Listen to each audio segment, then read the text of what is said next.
بسم اللہ الرحمن الرحیم۔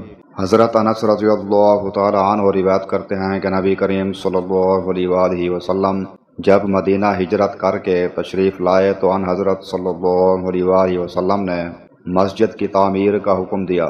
آپ صلی اللہ علیہ وآلہ وسلم نے فرمایا، اے بنو نجار، تم اپنی اس زمین کی مجھ سے قیمت لے لو، لیکن انہوں نے عرض کی کہ ہم اس کی قیمت صرف اللہ تعالیٰ سے مانگتے ہیں۔ پھر ان حضرت صلی اللہ علیہ وآلہ وسلم نے مشرکین کی قبروں کے متعلق فرمایا اور وہ اکھاڑ دی گئیں، ویرانے کے متعلق حکم دیا اور وہ برابر کر دیا گیا، کھجور کے درختوں کے متعلق حکم دیا اور وہ کاٹ دیے گئے اور وہ درخت قبلے کی طرف بچھا دیے گئے۔ صحیح بخاری حدیث نمبر 1868۔ ابو الحباب سعید بن یسار سے روایت ہے، انہوں نے کہا کہ میں نے ابو ہریرہ رضی اللہ عنہ سے سنا، انہوں نے بیان کیا کہ ان حضرت صلی اللہ علیہ وآلہ وسلم نے فرمایا کہ مجھے ایک ایسے شہر میں ہجرت کا حکم ہوا ہے جو دوسرے شہروں کو کھا لے گا، یعنی سب کا سردار بنے گا۔ منافقین اسے یثرب کہتے ہیں لیکن اس کا نام مدینہ ہے۔ وہ برے لوگوں کو اس طرح باہر کر دیتا ہے جس طرح بٹھی لوہے کے زنگ کو نکال دیتی ہے۔ صحیح بخاری حدیث نمبر 1871۔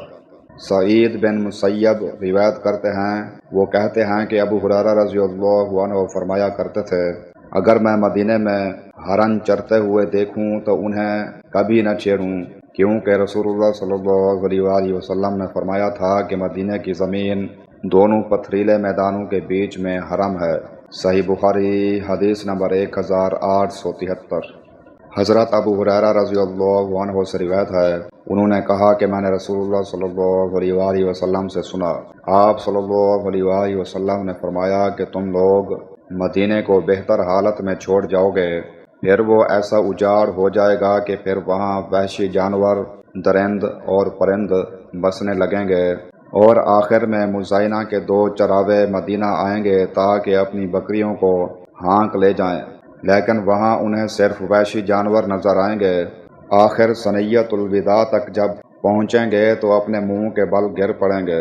صحیح بخاری حدیث نمبر 1874۔